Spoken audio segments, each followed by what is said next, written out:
Hi, I'm Amanda and I love matcha. Today I want to talk about all the matcha basics. If you love going to coffee shops like me, you're probably seeing a matcha latte or matcha desserts on the cafe menus more and more as it becomes more and more popular.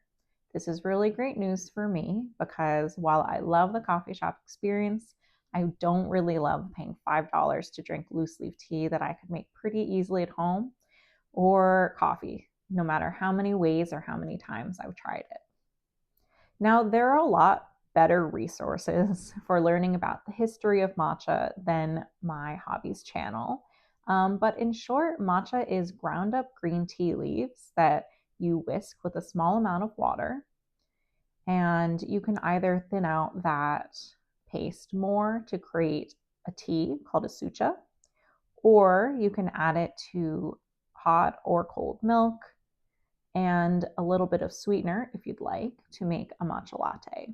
And this is the way that I prefer to drink it on the daily. And we will talk about what I consider the golden ratio for making a matcha latte at home toward the end of this video. Now, drinking matcha is a little bit different than just drinking loose leaf green tea. Because the tea leaves are ground up and put into a powder for matcha, both the flavor and the caffeine are a lot more concentrated. And I think that's why some people try to turn to matcha as a caffeine or coffee alternative. In terms of flavor, I find it to be pretty divisive. You either really like matcha or you really don't. I think that could stem from the fact that matcha has a very wide range of flavors, and not everybody matches up with their favorite flavor the first time, but they're also not really encouraged to try more. In terms of kind of the spectrum of matcha, I think you can start with really sweet floral matchas, which is what I prefer on one side of the spectrum. They also have nuttier matchas, kind of more mild in the middle. And then you have your umami, almost savory matchas. Maybe savory is a strong word. So I think that it's a really broad range of flavors. I could compare it to wine tasting or even coffee beans. On the other hand, my husband really thinks it just tastes like grass and he's not encouraged to try any more flavors. So I think you can kind of get really deep into it or not be encouraged to. A lot of people try matcha for the first time at a Starbucks. And I kind of understand because that was my experience and it is the most accessible thing named matcha that you could try. However, I would say that the Starbucks matcha is not a very high quality matcha, and I think relies a lot on whatever sweeteners they're adding. I know I was a big fan of the lavender cold foam at Starbucks before I started making it at home. And the way that they prepare matcha is also not really how you would at home or through ceremonial. But I think it's a good entry point because you could find a Starbucks anywhere. And if you're not completely repulsed by the earthy tones to their matcha, I think it's a good indicator that you should try some others. There are some dedicated matcha cafes throughout the US, although I think they are more common on the coasts. We live in the Midwest right now, and I personally have not been able to find a cafe that makes matcha to my specifications. But I can include some information about matcha cafes that have my stamp of approval in the description. If you're ready to buy your own matcha to make at home, there seem to be two big categories when buying in the US. There's culinary grade matcha, which has a reputation for being lower quality, not as green, and is primarily used for cooking. And then there's ceremonial grade matcha, which is a little bit pure and more pure in terms of the green color and is typically used for drinking. From what I understand, and I'm happy to be corrected in the comments, there isn't the interpretation of what is culinary grade and what is ceremonial grade is a very loose one, at least in the US. There don't really seem to be a lot of hard, strict rules in terms of what needs to be labeled as a higher or lower quality matcha. So I really think what's important is that you find one that you like to work with, that you like to drink. I have friends who buy in bulk at Costco the culinary grade matcha and drink that every day and are perfectly happy. And I have friends who really only like to buy directly from Japan. So I think what's important is that you find one that works for you, both in terms of flavor and price point. Talking about price point, matcha can get pretty expensive if you let yourself indulge. I like to stay around the price point of less than $1 per gram. Some of my more expensive special matchas are a little bit over $1 per gram. I like to justify this by saying to myself that it is still cheaper than if you went to a matcha cafe. Would I do that if I wasn't drinking at home? Who knows? But that is the justification that we're going to go with. So if you've tried your Costco matchas or your Trader Joe's matchas and you're just interested in trying other things, I want to talk about 3 matchas that I think are pretty entry level in terms of price point and also milder flavors. So first I want to talk about Jade Leaf Matcha, which is the first matcha that I ever bought that wasn't like a Costco or Trader Joe's brand. This one comes in, I think, at a very reasonable price point at 55 cents per gram. And you can buy it either directly from their website or on Amazon, which I think makes it really accessible. I think this is a pretty good starter matcha. I used it for about 6 months before kind of getting interested into trying other brands.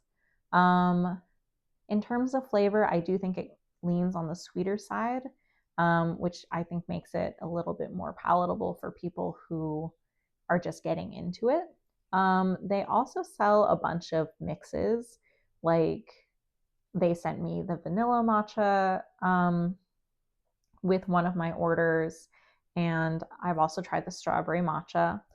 I would not recommend buying those personally.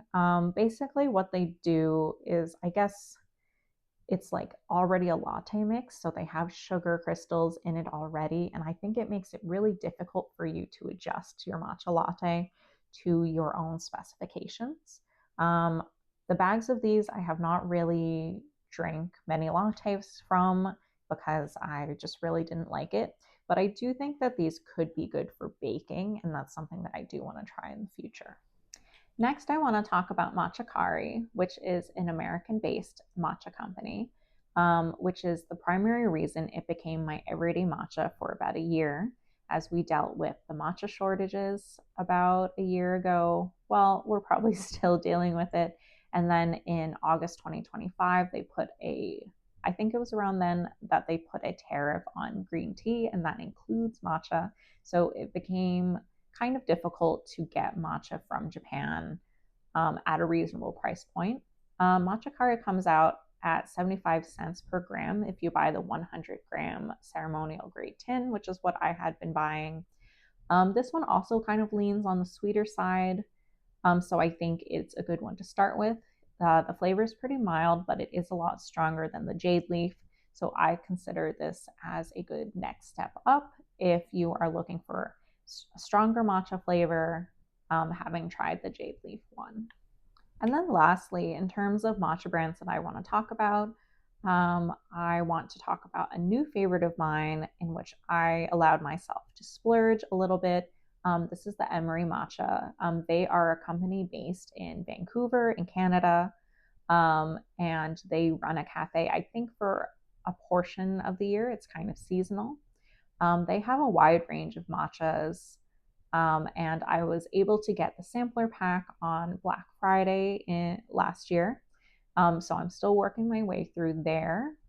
These matchas come at a little bit over $1 per gram, so this is definitely a splurge for me. And sometimes I think it was a mistake because now I really love this matcha and it's more expensive. And I find, at least for me, I was absolutely fine when I was drinking Jade Leaf, absolutely fine when I was drinking Matchakari. And now I've been spoiled by getting Emery, and it'll be kind of hard to go back. I have tried the Roku matcha from here and the Hinata. I find them both to be more a nuttier flavor profile compared to what I typically go for, but I really liked it. I think if that is the kind of flavor profile you like, the Hinata is even more nutty than the Roku. Um, but I think the Roku is like one of their standard ones. So maybe try that to start with. As a matcha drinker in the US, it is a little bit difficult to get Emery. I hope to visit Vancouver sometime to try it at their actual cafe. We have run into some bumps with the tariffs, but okay, Soba, if you are willing, I really do think it's worth it as a splurge. So now that we've done our matcha homework, we are ready to do what this whole video has been leading up to, which is make a matcha latte. So what I have here is 2 big cubes of ice, 100 grams of just regular 2% cow's milk. I do think oat milk is the optimal milk for matcha, but it's a little bit too decadent for my daily consumption. I've tried almond milk in the past too. I think the almond flavor for me is just a little bit too strong. It's hard for me to kind of like taste the matcha without using like 6 grams.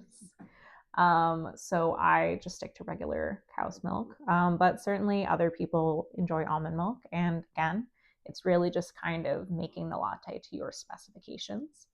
In terms of sweetener, if you do go for a sweetener in your latte, I usually do about 4 to 6 grams of honey. I've also used maple syrup in the past, and I think I've used sugar too, but it's a little bit harder to dissolve when you're whisking. So honey is my typical go-to, but you can also do a range of syrups. So in the spring, I've done a lavender syrup. I've done cardamom. Basically anything fruity or floral will pair really nicely with matcha. If you are interested in like matcha latte recipes, I follow Matcha Melody on Instagram, and I think she does a really good job of coming up with recipes for different lattes that really fit the season. Most recently, I saw Soba. She did, I think, like a persimmon one that I really want to try. And that's a really nice winter themed recipe, I think. I have my little matcha whisk. I've been soaking it for a couple minutes here in warm water. I've also seen people prepare their whisk by just whisking warm water for a little bit. Basically, what you want to do is just loosen up the bamboo so it's more flexible. So, however you find is the best way to do that is up to your preference. And I also have my matcha bowl. I bought this one off someone I follow on Instagram. I am Erin C. Soba. So again, this is my matcha bowl, which I got from a small business, I think based out of Vancouver. I found her through Instagram, and I'll put her information as well. But I just really like the floral theme here, and I think that pairs really well with matcha too. So we have my sifter, and I'm going to put it in the bowl here. Today I'm going to be drinking Emery Matcha Hinata, which I did just discuss. I usually try and use between 3 and 4 grams for a latte. And I find it's best if you just kind of measure that out on your scale. And typically your matcha set will come with kind of like a bamboo scoop. Recently I upgraded that to the wooden spoon, which I think sifts it a little bit better. Now that Soba has knocked over the camera once, I can hear him just running around. I'm so sorry if that interferes.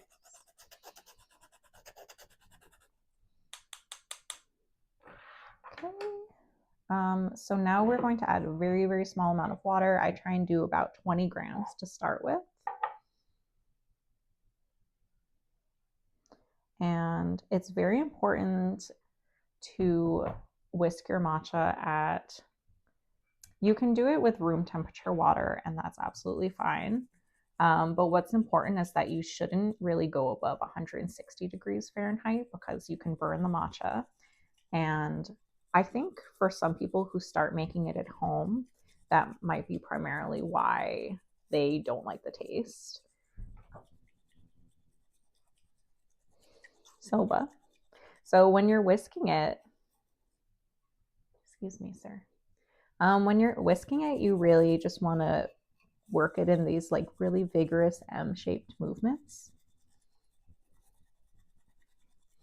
And if you do everything right, you should see a very nice set of bubbles.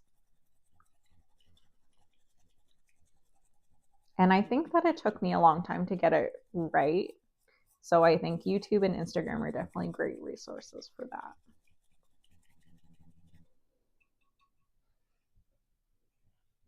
So you can kind of see the color there.